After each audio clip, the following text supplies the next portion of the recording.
This is George Newbern, the voice of Superman. This is Kevin Conroy, the voice of Batman. And you're listening to the DCAU Review, hosted by Cal and Liam. Streaming at DCAUreview.com and on your favorite podcast app.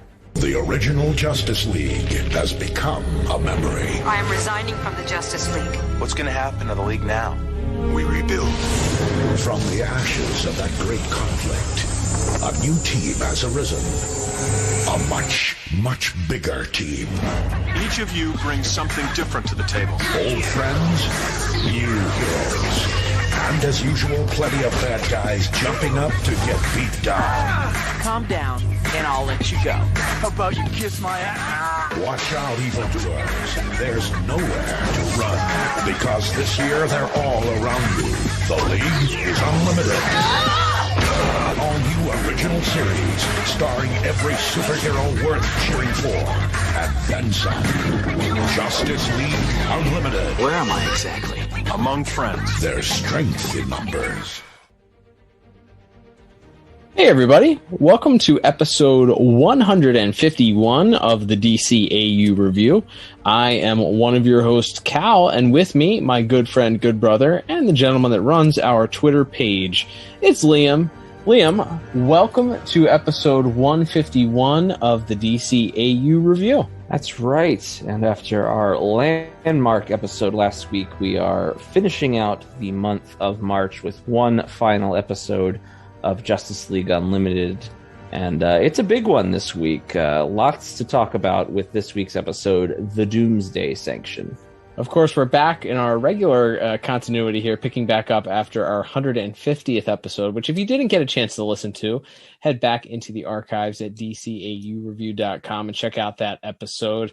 Liam, last week was a lot of fun as we reviewed pretty much every episode, or a lot of the episodes, definitely not every episode, but a lot of our favorite episodes from the last 150 episodes that we've done. So great to be back here talking Justice League Unlimited again. And of course, as you mentioned, we are continuing here with another episode that sort of falls into the Cadmus story arc, that being the Doomsday Sanction, which originally aired on the Cartoon Network back on February 19th, 2005, meaning we just passed the 16-year anniversary of that show debuting. Yeah, that's right. It's a very exciting episode, and we will get to that. And of course, right after I go into the official IMDb synopsis for this week's episode, that is, of course, the Doomsday Sanction, written by Dwayne McDuffie and Robert Goodman, directed by Dan Reba, with music by Christopher Carter and animation by Dong Yang. And that synopsis reads as such. Superman battles Doomsday in the heart of a volcano. Doomsday is revealed to be a modified clone of Superman. Batman probes the Cadmus conspiracy to destroy the Justice League. All right. Pretty wordy on that one, but it gets the job done. Yeah, I've heard we've heard worse, heard better as well. For sure. So as the IMDb official synopsis so beautifully described here, we actually have the return of Doomsday here. But before we get to that point, we have sort of a proper introduction to this shadowy Cadmus organization that has been sort of lurking in the background. Obviously, Amanda Waller did appear on the episode, the Ultimatum, where we were introduced to the Ultimen. She sort of appeared briefly and was more of a shadowy figure. Here we get a little bit more of her backstory as to who she is, as Batman breaks into her apartment in the opening scene to have a very serious heart-to-heart, and does a little bit of exposition explaining just who Miss Waller is and how she got to the position that she's in. Get dressed. It's time we talked. Amanda Waller. Born in East St. Louis, Rhodes Scholar, PhD in political science, served in intelligence under 3 administrations. Disappeared from public life 4 years ago. Am I supposed to be impressed? Maybe I should rattle off your resume now. You know, I could blow the whistle on you any time I want. Fine. Why don't we step into the light together? I'm sure the American people will be just as interested in your activities as mine. Secret weapons, illegal cloning experiments, bypassing Congress. What do you want? I want to know what you think you're doing. I think he was very gotten to by Amanda Waller knowing his secret identity, so he had to really just prove that he could find out everything about her life as well. Yes, and he does quite the excellent job of saying everything and giving you a full rundown of just who she is and what she's been doing and how she got to where she was and her education, and does so. And Batman, apparently not a fan of boundaries, does so as she's exiting the shower. So it does not care, gives no craps, as they say. So we then learn that really kind of what the point of Cadmus is and why the government would have an organization set up like this to sort of fend off or potentially fight back against the Justice League. And it connects back to actually the old Justice Lords episode that we covered back in the archives at DCAUreview.com. Yeah, that's right. Basically, she spells it out to Batman, but that in order to get Lex Luthor a pardon so that he would help them defeat the Justice Lords, Superman had to explain everything to the U.S. government, and that includes telling them the story of these Justice Lords who had basically, because they, in order to stop President Luthor, had killed him and taken over the entire world, basically. And understandably so, perhaps. The government was a bit alarmed by a story about a version of Superman very similar to our own that was willing to go that far. And so they sort of began to explore their options as far as what they could potentially do to defend themselves should such a similar scenario arise on Earth. Did Superman ever mention that to get Luthor's pardon, he had to tell us about your parallel universe adventure?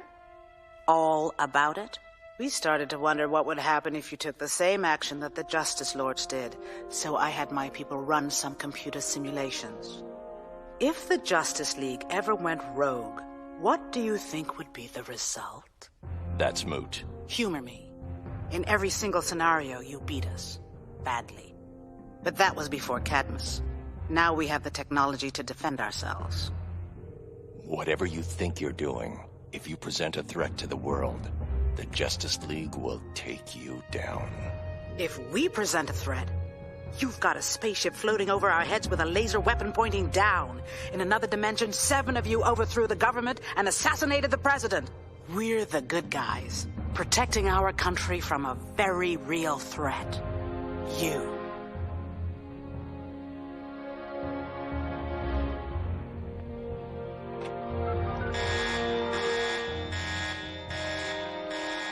Not only that, but of course they also mention, as the episode that we covered just a few weeks ago, the Dark Heart, where we learned that not only does the Justice League have a giant space station rotating above the Earth, but that space station also is a giant laser pointed directly at Earth. So suddenly we start things start adding up here as to maybe Cadmus is indeed the good guys, as Amanda Waller tells Batman. Yeah, and I think that's kind of, we're beginning to see sort of the hallmarks of this Cadmus arc take shape here, as these, the bad guys, quote unquote, of this storyline, while they are absolutely using questionable methods, while they're clearly not afraid to certainly break the law, or what would conventionally be considered breaking the law, to get what they want to do, committing war crimes, as we see the episode go on. They're willing to do pretty much anything and everything here, but it all comes from this deep-seated and understandable fear that she even pointed out 7 of these superpowered characters, or 6 in Batman, I guess, overthrew the government. And And now they have this vast army of superheroes on the Watchtower, and they have the space laser. And really understandable as to why, the US, and probably we don't necessarily hear that there's other world governments that are getting involved in this, but you could imagine that any government that was aware of this would probably begin to try to shore up their defenses, as it were. Yeah, not only that, but we learn, of course, there's this constant line that keeps coming from both Superman and then the Flash, who is in this a little bit more than we had seen him in previous Justice League Unlimited episodes. We kind of hear this refrain that, well, we're not the Justice Lords, we're not like them. I think the Flash even jokes that the reason why the Justice Lords became the Justice Lords is because they lost their Flash, and as long as they focus on keeping him alive, that this isn't something that they have to worry about. But we do hear the line later on, and this general thought on the Cadmus side is that the Justice League is the Justice League in every dimension. And this is something, of course, that comes along later on and plays heavily into the questions theory about who Lex Luthor is and whether or not the Justice Lord's timeline is inevitable or if it's something that can be avoided completely. So they're coming from this standpoint that, hey, just because this hasn't happened yet, these are still the same people that are capable of this horrible, terrible evil. So we kind of need to keep them in check. So to do so, who does Cadmus call in but Dr. Hugo Strange and Dr. Milo? So their crew here. We have a very interesting crew of folks here. We have General Eiling, who we previously saw in the Dark Heart. Okay, so he's representing like the military, let's say. Sure. We have Tala, who certainly becomes a bigger part of the show in the third season of JLU. So you imagine, okay, Superman in particular is known to have a vulnerability to magic, probably worth, looking into the mystical side of things. Okay. And then, as mentioned, we also have Professor Hamilton, who, of course, as we found out at the end of Fearful Symmetry, is very much in league with these people and is in fact responsible clone of Supergirl Galatea. We get to mention that she is almost back up to fighting shape, as it were. So okay, sure, we're following it right now, and then we get Milo, who was last seen both timeline wise and in our show. He made a Wolfman once. And also a poison for cat food or something. And Dr. Hugo Strange, who did discover Batman's secret identity, but then was outsmarted by teenage Dick Grayson in stilts and a wig. So I'm not... Look, I'm not tracking those the connection with the last two, other than a cute little wink and a nod to these characters from the old animated series, which, of course, the late great Dwayne McDuffie is responsible for writing this episode.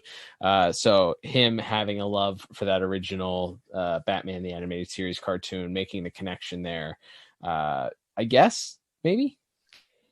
Yeah, I mean, it was mentioned by Mr. McDuffie, I believe, on a forum years ago, that Hugo Strange was supposed to have a little larger role. He was supposed to be the person torturing the Question a few episodes down the road, but then was sort of pulled because of the legendary Bat embargo.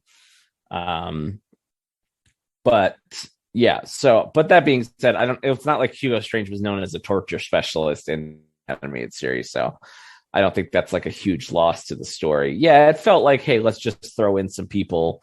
We have the connection to Superman the animated series with Hamilton, so let's just throw in a couple Batman to give it that extra. Like, it doesn't have to be them, it could be any any other like DC scientist. You could have thrown in like, Red Tornado's creator or somebody like that, or the guy who created the Metal Men or somebody like that. And it could have been anyone. It could have been Kirk Langstrom. They talk about splicing. They talk about that's sort of Milo's division is splicing human and animal DNA, which I guess makes sense. And so, yeah, it felt like it was just a, hey, remember these guys, and also a little wink and a nod to, forward in the timeline when splicing is a regular thing in Batman Beyond. But Milo Strange doesn't say anything, and again, we never see him again. But Milo, on the other hand, is like the linchpin of this entire story. Yeah, he ends up being responsible. So we learn that pretty much he's run out of rope when it comes to Amanda Waller. She's had her fill with him. Maybe she's having buyer's remorse in realizing that he's sort of the odd man out of this group. Although I think the argument, as you said, could be made that Hugo Strange was really the odd man out, but we digress. So him being the odd man out, his experiments costing the government money, not really helping them. So she decides to do away with them. He has this sort of fantasy where he pulls out a giant gun and murders them all, or specifically Amanda Waller. And then he is relieved of his duty and told that he will no longer be needed. So, of course, instead of security escorting him out at that point, he then wanders out to a room that he opens and is revealed to have the recovered Doomsday, who we, of course, saw in that prior episode where Justice Lord Superman lobotomized him. So we get a quick throwaway line of him having fully recovered from the lobotomization. And then we get some more exposition from Dr. Milo, kind of giving you the actual backstory of Doomsday that we never really got.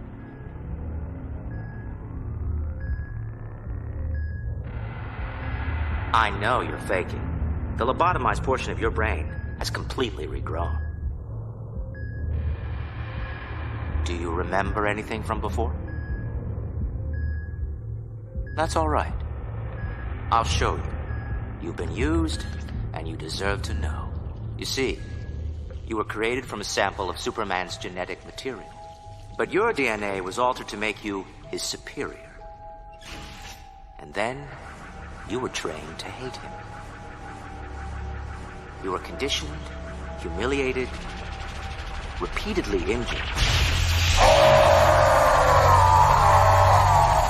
But not by Superman. By Amanda Waller and Professor Emil Hamilton. When you became uncontrollable, they tried to dispose of you. They put you in a rocket and shot you into space.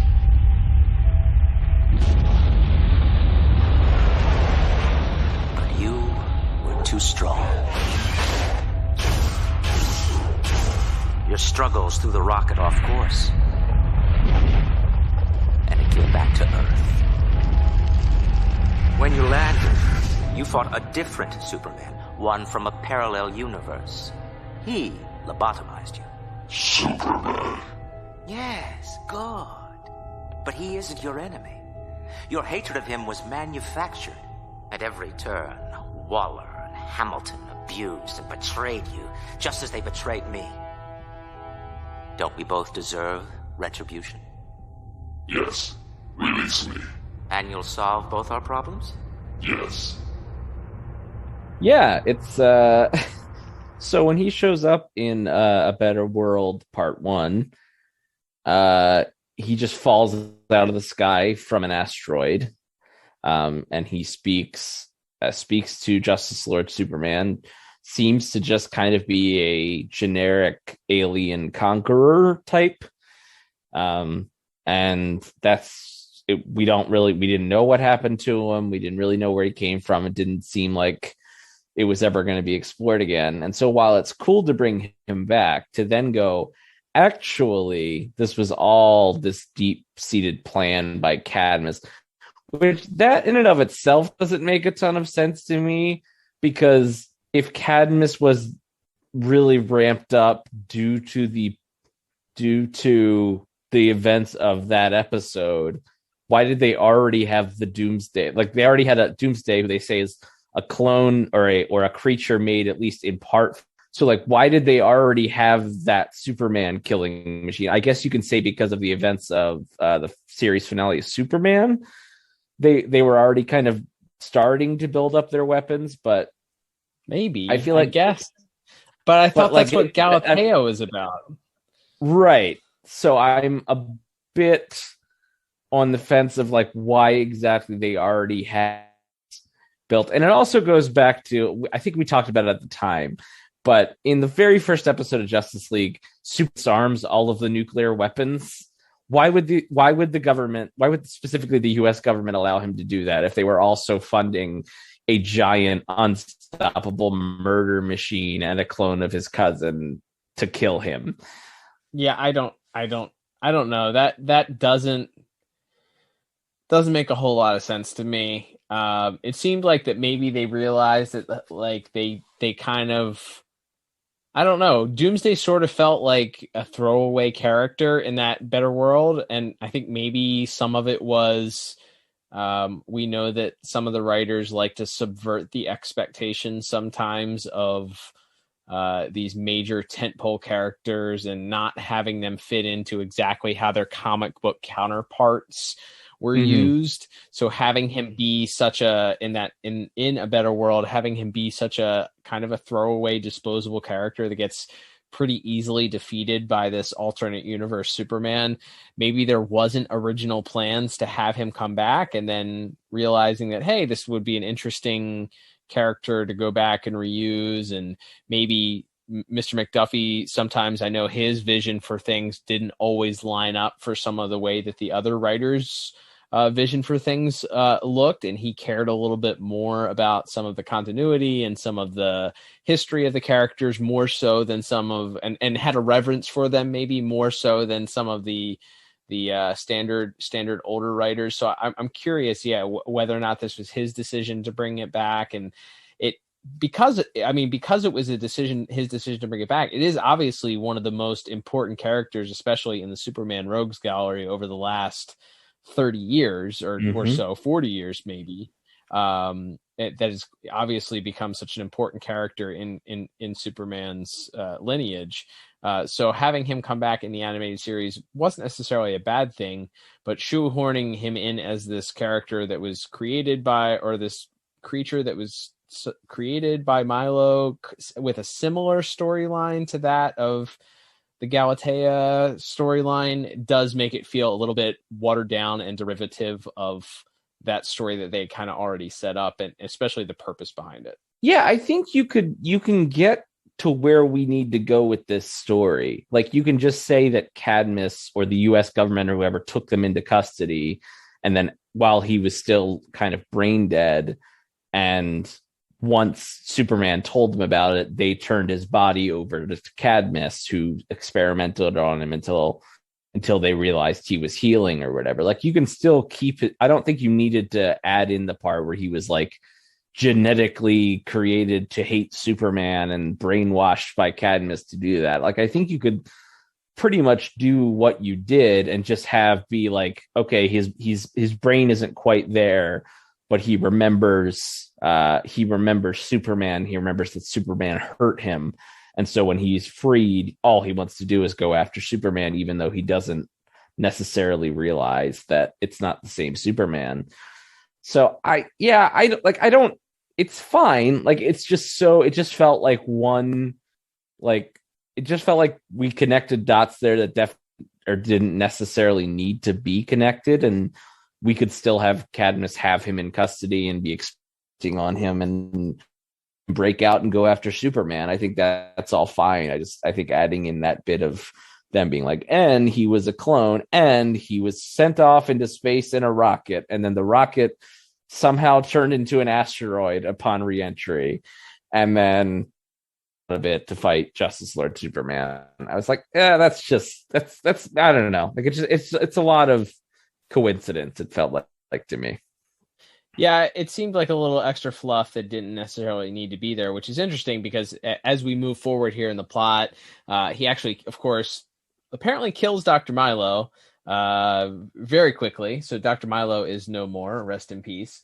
and then breaks out, jumps in a space train, rocket train, something or other that he knew how to drive, I guess, that conveniently was able to shoot him out of this underwater base that Cadmus had.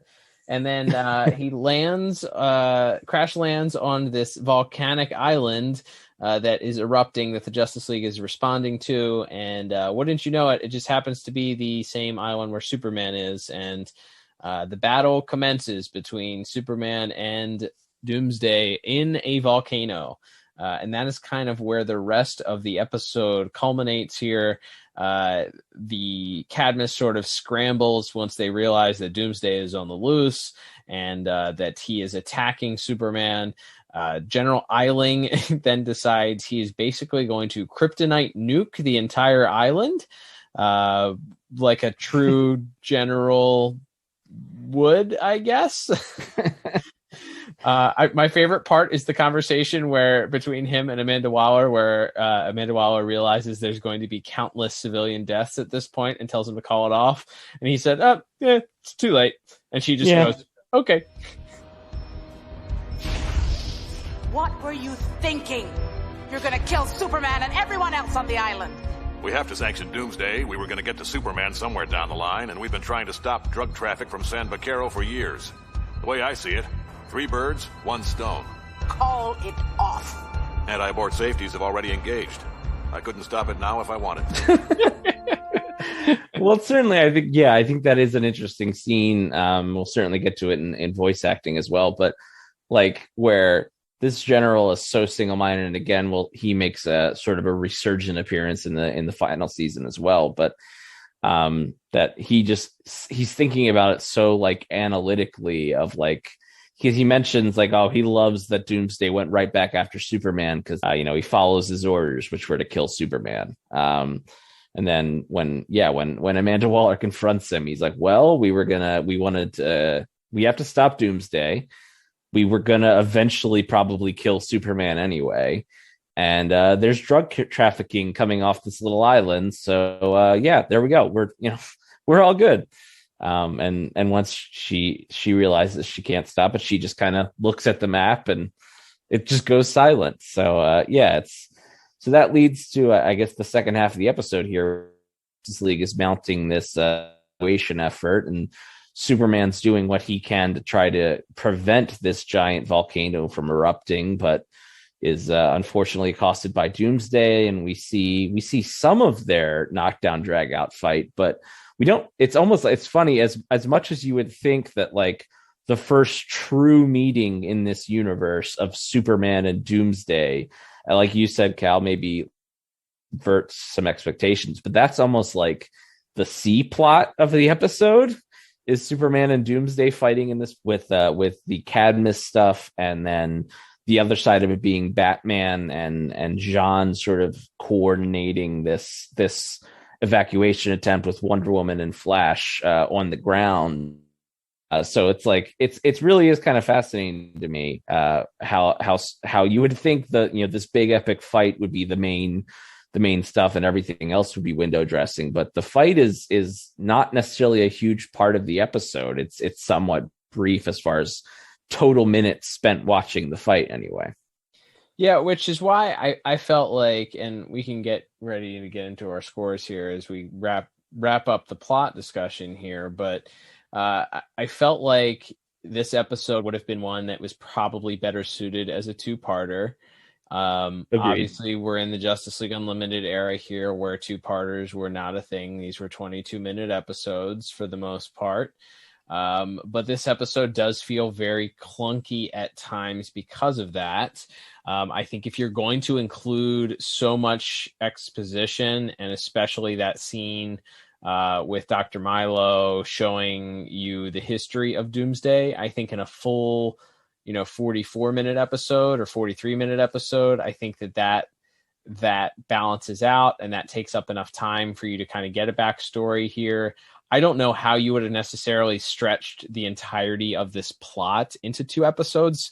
And maybe that's where the issue lies, but it does feel like the fight between Superman and Doomsday, as we said, which is such a pivotal, iconic moment in comic book history at this point, that it deserved a little bit more than I feel like it's a couple split second scenes. It's not heavily focused on. It doesn't feel like at any point that it's out of control or that Superman is even close to being defeated, which takes away the tension or the idea that this character is somehow a different threat or more of a threat somehow than a Darkseid or a Steppenwolf or a Calabac or something like that. It in no way feels like at any point that this is out of control, despite Superman kind of getting his behind handed to him for the first little bit of this fight. It doesn't feel like it's going to get out of hand, or it's out of hand, which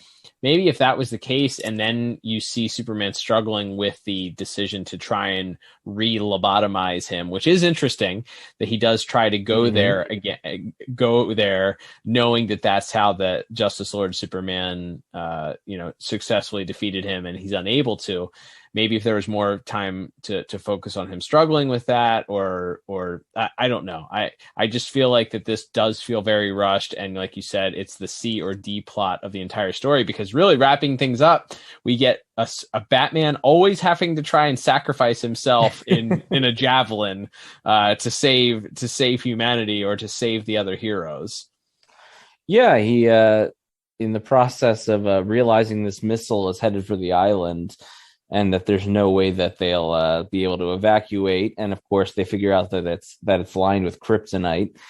They sort of quickly ascertain that there's nobody within the vicinity that can stop it. I will question, are you telling me Wonder Woman couldn't catch that missile and throw it up into the sky? I call malarkey on that one.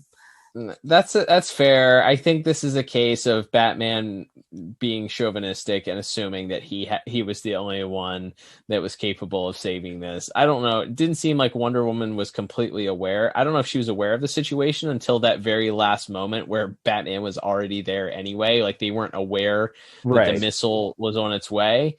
So Batman making the assumption that they weren't going to be able to get in contact with him, because the other part of the plot is that the electromagnetic interference from the volcanic explosion is interfering with the Justice League's comlinks, which prevents them from being able to let them know on the island that this missile is en route.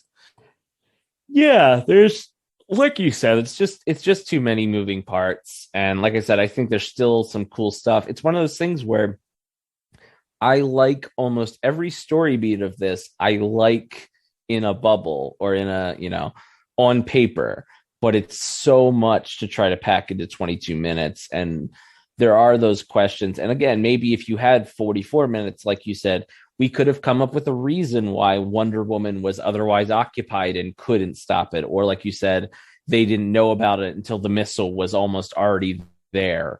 And they couldn't reach her or Flash or any of the other heroes to let them know that this was coming. And I guess that's as good of an excuse as any. But it's, yes, Batman uses the javelin. He magnetizes it and uses it to pull the missile up into the sky and I guess up into the upper atmosphere.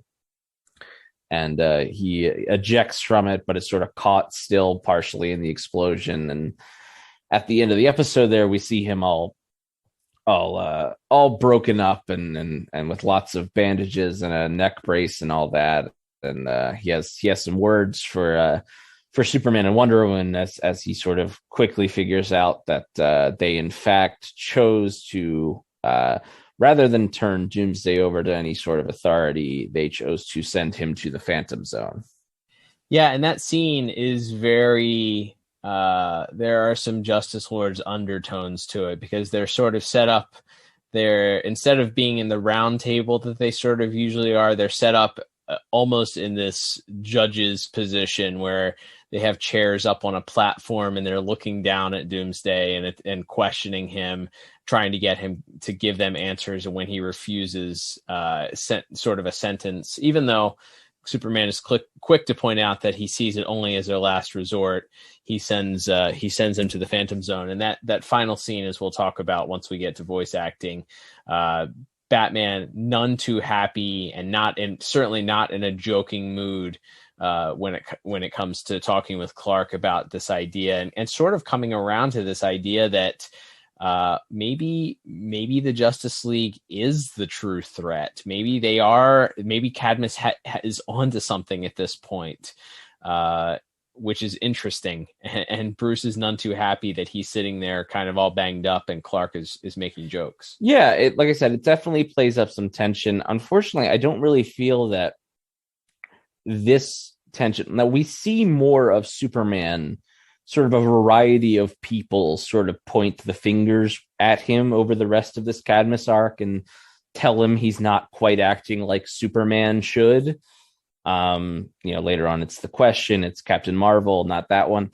The Flash, Green Arrow, like everybody kind of has a moment where they get in his face and ask him, like, what are you doing, man? But this is kind of, we don't really get a lot further followed up on, from my memory, of Batman in particular having these doubts. So it's a compelling ending, and like you said, we'll certainly talk about it more in voice acting, but it sort of ended with this sort of ominous image of Superman telling Batman, there's no way that could happen in this universe. You know me, you know us. We would never turn that way. And then at the same time, Bruce is looking at his television screen, which has an image of Lex Luthor announcing his run for the presidency and doing like a 360 turn with an American flag in the background. And it's very ominous. And they definitely wanted to play up that side of like, is this just inevitable and going to keep happening over and over again? Yeah, it's a great ending. You're right. I wish there had been some more follow up to that. I would have liked to have seen. I think there's enough similarities here in the whole Marvel, the comic version of the Marvel Civil War storyline, where you have this idea that how much control over superheroes should the government have, and so having Superman kind of play that I guess he would have been more along the lines of the Captain America, and Batman would have played the role of Iron Man, I guess, at that point, recognizing that the heroes are more of a danger, and maybe the government should have some say in what they do and don't do. That would have been interesting, I think, especially seeing some tension between Superman and Batman, who we know started out as sort of having more tension, and then became closer friends as the despite not being necessarily always warm and loving to one another, but became certainly closer friends as Justice League goes through. So yeah, that would have been interesting to see what would happen. And I think you mentioned that the DCAU wiki even talked about there may have been original plans for something like that with Batman breaking off from the Justice League.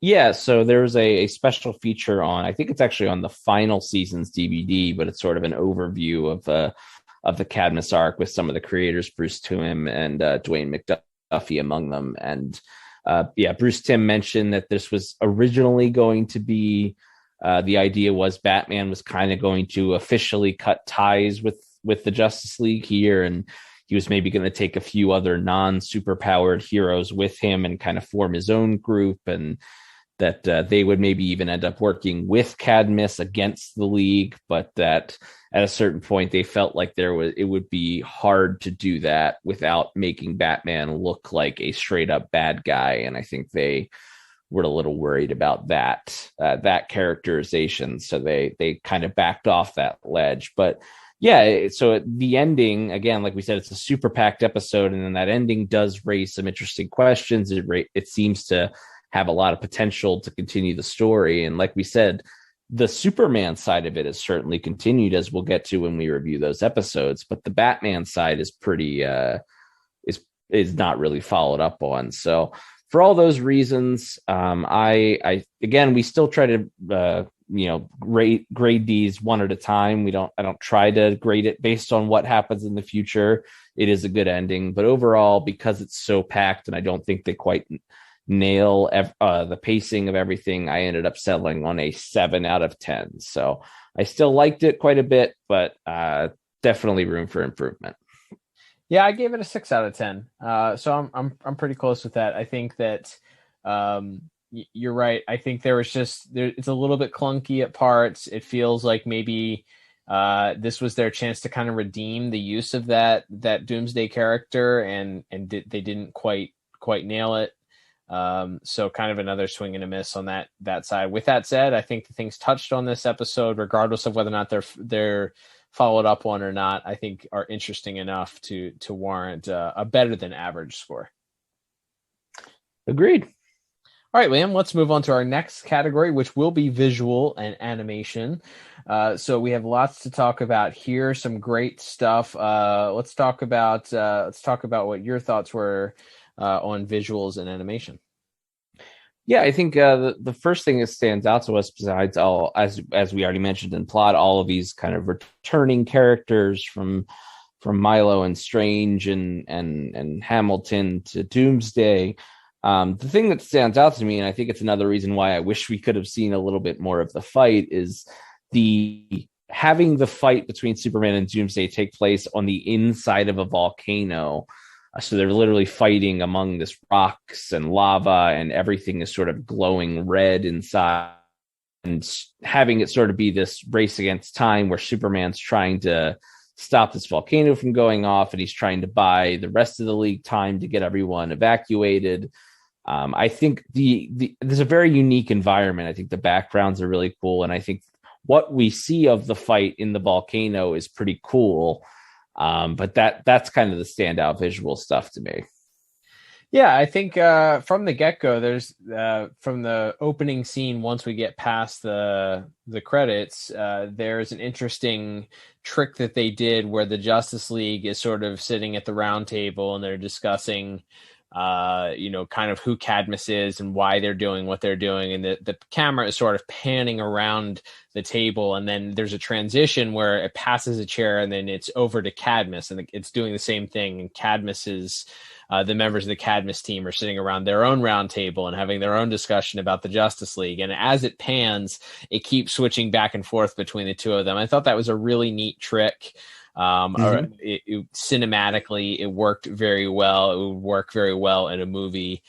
So for them to use that sort of visual trick there to kind of pan back and forth and to do the compare and contrast between Cadmus and the Justice League, both strategizing on how they were going to work on and what the other one stands for and why they're working for or towards the goal that they're working for. I thought that was a pretty cool dichotomy and a way to visually kind of bring them and show that they're not that different in the way that they're working together as a team. They're just working kind of against each other in a way.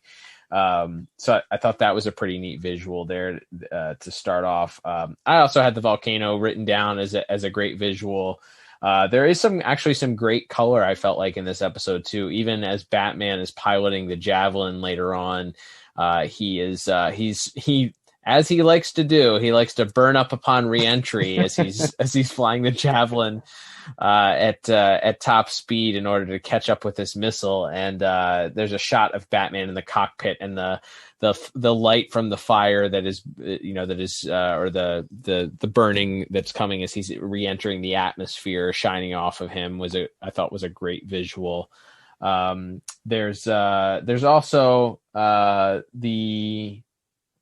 a lot of CGI used in this episode, yes. Unfortunately, to its detriment, I felt. Yeah, we get quite a bit of the CGI vehicles, especially all the transports that are carrying the civilians off the island, as well as, of course, the missile that is fired towards this island, San Boquero, and of course Batman's javelin as well. All CGI. It certainly looks better. It is not the worst I've seen it, but there's still something that doesn't quite jive, especially there when there's a shot like he once he's magnetized the missile to the javelin, where like he's turning sideways and the wing of the javelin is like scraping the top of the water, and the water is animated beautifully, and it's regular traditional animation, but that mixed with the CGI javelin vehicle just doesn't look as good. Like, and I understand it was probably a cost-cutting measure and that this is more efficient and everything. I understand the why. It's just personally, I don't quite think it jives when, especially when it's surrounded by those more natural drawn environments. Yeah, I hated it. I absolutely hate the CGI. It took me out of that entire scene. It's such a high drama scene with Batman trying to catch up to this missile, and every time they cut back to the javelin, in my head I just kept saying, why did we do this for so many years, where we had a vehicle, when it was on there, it was hand drawn or it was digitally drawn? Why all of a sudden do we have to switch to this awful CGI that stands out and looks so bad? It takes me out of the episode. With that said, there was a couple other standout things that I really liked. I did like, as they launched the missile, they cut to this submarine where they launched the missile from, and there's no good reason at all, but they're in a submarine, and the characters are in dark shadow, and you kind of just get the highlight around the military men as they launch the missile from the submarine. I thought that was a pretty neat scene. Also looked pretty cinematic. I liked that. Mm-hmm. I also enjoyed that sort of like watchtower panel, if you will, where in the very end, as they have Doomsday, who's been hurled into the volcano, which somehow causes him to be covered by hardened rock, I guess. He sits there before the Justice League, and they're sitting there demanding questions from him. So that was the first time we kind of saw those chairs lined up in that sort of, as we said, sort of like a judge's position, where they were intentionally sort of higher than the person they were talking to, and kind of up on this platform and sitting in these chairs in a very visually judgmental way. And then for Superman to bring back the Phantom Zone projector, which we have not covered yet, but of course it originally made its appearance in Superman the Animated Series, plays quite a pivotal role on several episodes of that. With a new coat of paint, it's now bluish and black, as opposed to, I think it was gray or silver, I think, in the original Superman the Animated Series. So I guess Superman had a craft night where he decided to change up some the colors on it. But either way, so we bring back that, despite us not covering those episodes just yet. But I think, the standout has to be the volcano fight, and certainly the reds and oranges, and just the visualization of the lava, and Superman, even before the fight takes place, him tunneling through, trying to relieve some of the pressure on the volcano. I thought that was sort of to me, I felt like that was something that you could have seen in almost any era of Superman animation, whether it was the Fleischer era or the Super Friends cartoons, or even Superman the Animated Series. So from there, seeing him do the actual tunneling to try and relieve the pressure as the magma sort of follows behind him in the tunnel, I thought that was a pretty neat and timeless visual. Yeah, there's one shot. It's actually right at the start there, as he's burrowing through, and it's kind of this weird close-up shot, and he looks way more in a few shots of this episode like the Superman the Animated Superman to me. It just looks, I don't know, it's like the way the head was drawn. It looks like, and I know there's like, this would happen from time to time, where even though he was obviously not a full-time storyboard artist by this stage of his career, Bruce Timm would occasionally step in to board something if they needed a quick turnaround, or if just something wasn't quite to their liking. So I don't know if this was someone who was more comfortable with the Superman the Animated Series style, but it's just that one shot of him like tunneling into the earth at one point. I was like, man, that just looks way more like the original Superman there. But yeah, overall, I definitely think most of the Superman stuff is what stands out as memorable to me, and certainly that very final image of Lex Luthor behind the American flag is quite chilling. So yeah, I think there's some really strong visuals. I agree the CGI kind of makes that ending a little bit of a bummer, but I still went with a pretty strong 7 out of 10 for my visuals. Yeah, despite me hating the CGI, I actually went with the same exact score. I think that nice. that final scene, with Batman, Wonder Woman turning off the light as Batman sits there all bandaged up, and there's just one sort of a gleam of light across Batman's eyes, and you see him sitting there watching the television, and Luthor standing in front of the flag, and him sort of just his reaction, the music that comes through on it, really done really well. Great way to end the episode, and then it fades to black. So it's just sort of more foreshadowing. Here we go. We're off to the races here in the Cadmus story arc. So really good. Absolutely. All right, Liam, let's move on to music. So as we discuss here, our music from our dynamic music partners this week, a couple of memorable and interesting musical moments here. One probably very prominent that we both had notes for, but let's talk about music for this week. Yeah, so I thought I really enjoyed the music this week. I thought there's a lot of good music. There isn't a lot of necessarily like hummable, like we talk about that sometimes, that like where it's going to be stuck in your head for days. But I thought it did a very good job. The electric guitars especially doing a good job of adding to the drama of the moment, especially as even if the visuals weren't great, when Batman's basically dropping, free falling out of the watchtower, and then, almost burning up on reentry. And you have that very dramatic guitar and drums there driving it with, some of the synths and things like that in the background there to add to it. I really liked that. The as you mentioned, Cal, the very final moment of the episode when we see Bruce watching the TV screen with Lex on it, we have this very kind of haunting, like it's just like one or two strings and maybe even like a little bit of, almost sounds like a little bit of a choir or something, just kind of like this low hum, and it's very like unnerving.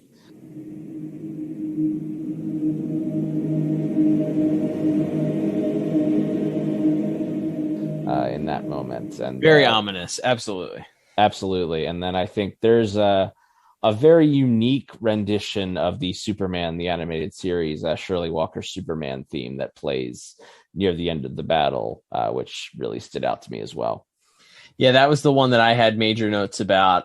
It's just as Superman has decided that he's going to, I think he delivers the line, he needs a bigger fire. So that's when he decides to hurl Doomsday into the volcano. And the Superman Shirley Walker theme comes in, and it's played in this very creepy minor key. Can't beat me the same way twice. Then I guess I'll need a bigger fire.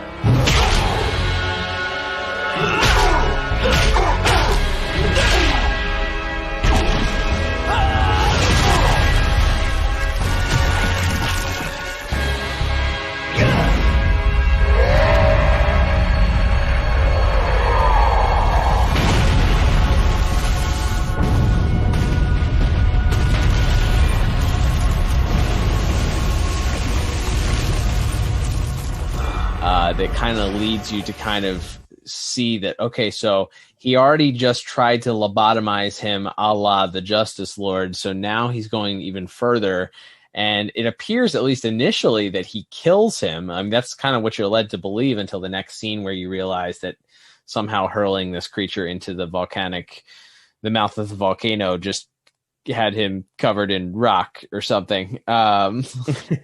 Hardened volcanic ash. I don't know. But yeah, it's played very, very well, very subtly. If you're not really paying attention to it, you may not hear it. But it's worth certainly checking out if you did miss it on the watch. But because of that musical note and nod, I thought that was specifically that. And I think that the scene with Batman, as you mentioned, piloting the javelin headed towards the missile, there's some great music that comes through there, adding to the tension and building to that scene. So for those reasons, I ended up giving music a pretty strong 7 out of 10. What about you? And I am right there with you. I gave it the exact same score of 7 out of 10.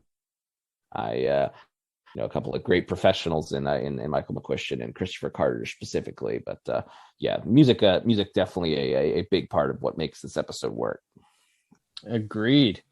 All right, Liam, well, let's move on to our final category of the day, that being voice acting.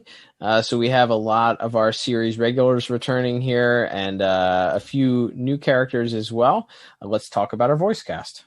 Yeah, so we have some minor roles that will come back to be bigger characters later on. We have Juliet Land, who people might know from Buffy the Vampire Slayer and quite a few other things. We, of course, once again have J.K. Simmons as General Eiling. Again, still kind of a minor character here, but he's a tremendous actor and got to play a little bit more cold and ruthless on this one, but he's still very even keeled, much like he was in the Dark Heart episode. Absolutely. Yeah, you don't really get much emotion out of him, but you completely understand who this guy is by the time the episode's over. And speaking of which, he is good. Between, I think, the opening scene with Batman and then some of the stuff when she's running the board meeting and then her reacting to Eiling setting off his mission, setting off the missile. CCH Pounder as Amanda Waller is phenomenal in this episode. Oh, she's so good. I think from, like you said, the opening scene with her going toe to toe with Kevin Conroy's Batman, to her experiencing or expressing her emotion at the table with Dr. Milo, the line that she delivers about not being known for her sense of humor. I thought that was a great line. And then again, her interactions with General Eiling, very, very strong. She holds her own with a couple of very strong actors in both Kevin Conroy and J.K. Simmons.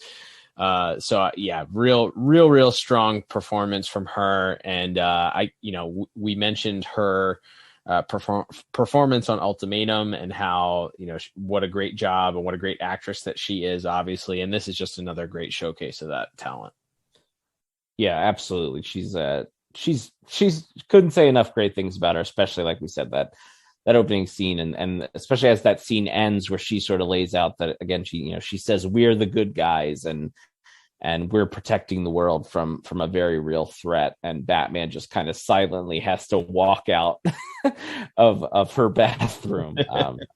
It's really, really quite good, and not often that we see Kevin Conroy's Batman left speechless. But rounding out the cast, we do have Armin Shimmerin as Milo. He's fine. And then we'll get to we have a couple of our other main Justice Leaguers. We have Carl Lumbly as Martian Manhunter. Briefly, we have a little bit of Susan Eisenberg as Wonder Woman and Michael Rosenbaum as the Flash. Again, they're all just sort of coordinating the rescue effort, so not a ton from them, but they're all, of course, great in their minor ways. And then along with George Newbern's Superman, we have a returning Michael Jai White.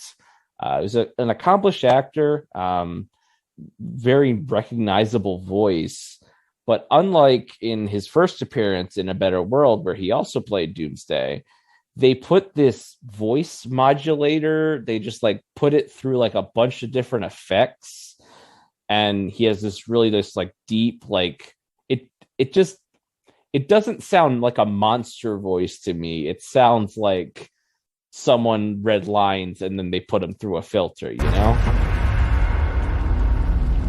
Superman, I'm here to kill you. Is this a bad time? Yeah, it sounded like somebody had a fun time with Audacity and was just like, oh, what is this? What does this sound effect do for a voice? It is, so Mr. White has a very unique voice and obviously, as you said, a very accomplished voice actor, done a lot of great character work. And I think there probably was a happy medium between what they did on A Better World, where it was literally just Michael J. White's voice, and then this sort of robotic, let's go to town on whatever the voice modulator app that we decided to put on his voice. I feel like there probably could have been a happy medium where it made it seem a little bit more alien or as you said, more like a monster voice as opposed to what we ended up with here. Yeah, and it's one of those things where, like, I would assume if you were doing this much to change the way he sounds, I would have assumed before looking at the credits that they just didn't want to bring him back, because obviously, like we said, he's an accomplished actor. Maybe his price is a little higher, or he's not available because of his scheduling. So they just decided to kind of just have, you know, another veteran but lesser known voice actor, and so they just, you know, mess in post to kind of disguise the fact that it's a different voice. But no, it's the same man with the same very commanding, unique voice, but it's almost unrecognizable because of the filters they put it through. And that's not to say the performance isn't you know, good. Like, the lines seem to be delivered pretty well, but it's all delivered through this such a heavy filter. And so when Superman is kind of pleading with them and asking him, you know, why are you trying to kill me? Why do you feel like you have to kill me? Especially once it's made clear that Doomsday knows that he is not the same Superman that lobotomized him. And he says, you know, this is what I am. I don't care why. Like, there's some fun kind of pithy lines from Doomsday, but they're all through this, you know, garbled voice processor. And I just personally, like I said, I agree with you. Maybe there was a middle ground there where you could maybe deepen it and put some sort of effect on it, maybe like an echoing effect or something to kind of give it a more booming, monstrous tone. But I just didn't think this quite worked. So I ended up settling on, I think everyone else in the episode is great. And again, there's nothing against Mr. White personally. Like, I think his performance is fine, but we don't really get to hear his performance. So for all those reasons, I gave voice acting a 9 out of 10. Nice. So I don't disagree with you about that. I think that we just established that the voice was probably a swing and a miss.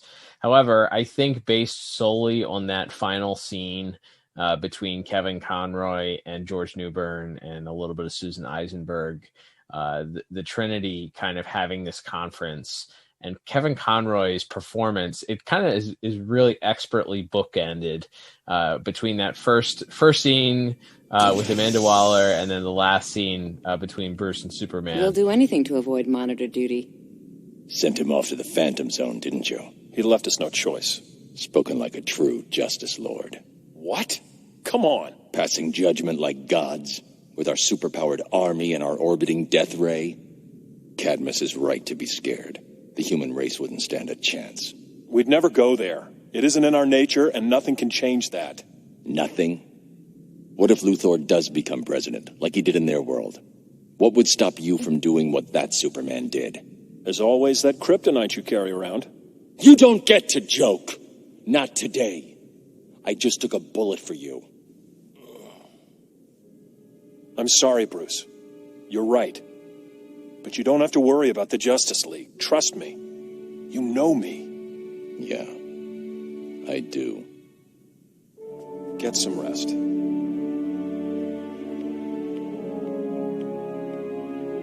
And it's his passion and he's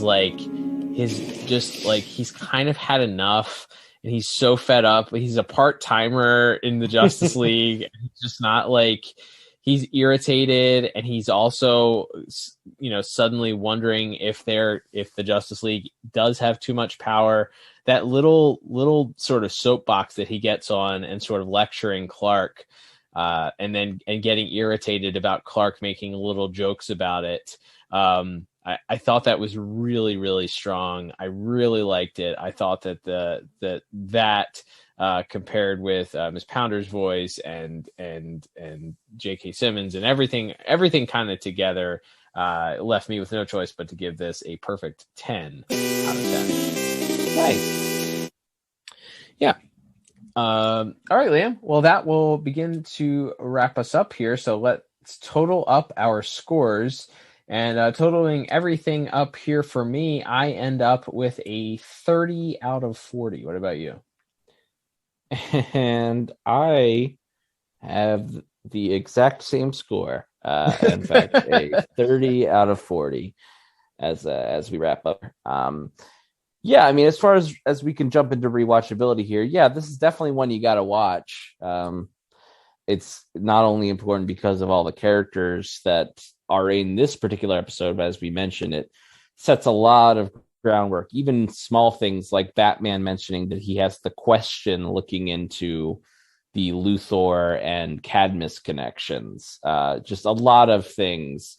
Tala and Amanda Waller mentioned trying to procure the armor, which will come back in the Task Force X episode. So like there's a lot of groundwork, and not to mention obviously Superman and Doomsday and all of that. And as you mentioned, the great ending there is that we're sort of bookended by Batman going from the Justice League's going to take you down to Cadmus's right to be afraid of us, all in one episode. Like there's definitely a lot here, and I think it's definitely a must watch. It's one of the more pivotal episodes, certainly, of the entire series. Yeah, as we get into the Cadmus stuff, there's almost you have to watch these episodes just because they're so closely related, and there's so much stuff that happens that gets followed up on, and loose ends that get tied up later on, and things that allude to future episodes. So I agree with you. This is definitely a must watch, even if it wasn't a home run, and maybe it's not the best of the best Cadmus stuff. It's still a part of this Cadmus arc and needs to be watched. Agreed. All right, Liam. Well, that will begin to wrap us up for this week's episode. Thank you, everybody, for checking us out. Don't forget to make sure you subscribe to us on your favorite podcast app, Apple Podcast, Google Podcast, Spotify, iHeartRadio, Anchor. We're on pretty much every podcast app that you can think of, which reminds us, if you have the ability to leave us a 5-star review on that podcast app, please do us a favor. Go out of your way to do that. That helps us out a lot. Even if you've already left a 5-star review, Apple Podcasts allows you to leave more than one review. So if you're feeling generous, you want to help us out a little bit, then go ahead and do that for us. You can also, if you want to support the podcast, you can buy some merch from us. Head on over to DCAUreview.com, click on the store tab. It'll take you over to our shop. You can pick up a hat, a shirt, sticker, mug. We got lots of stuff over there for you to pick up and support the podcast, since we do not run ads here. Don't forget, you can also check out the entire archive of all episodes we've covered thus far over at DCAUreview.com, and follow us on social media at DCAU Review, both on Twitter and Instagram. Liam, we always talk about things that are happening in and around the DC universe. We've been talking a little bit about Snyder Cut stuff. We've been talking about standard DC continuity, lots of exciting things happening with Phantasm being introduced in the DC continuity. Lots of stuff to discuss with the fans over at Twitter, which of course you run the Twitter page, so head on over to check that out. But we also preview our newest or latest episodes, Liam, which means it's just about that time for us to discuss what we will be covering on next week's episode. That's right. And if you follow along, of course, with our show, and you have for a while, we, from month to month, we like to switch it up here, and we will be returning in the month of April to Batman, the animated series. And we got a really fun month worth of episodes to cover here, and that will start off next week with our review of The Man Who Killed Batman. Oh, boy. Sid the Squid. We're excited to take a trip back to Gotham City and where it all began with Batman the Animated Series. Look forward to talking about that next week. But until then, I'm Cal. And I'm Liam. And we will talk to you on the very next episode of the DCAU Review. Bye-bye.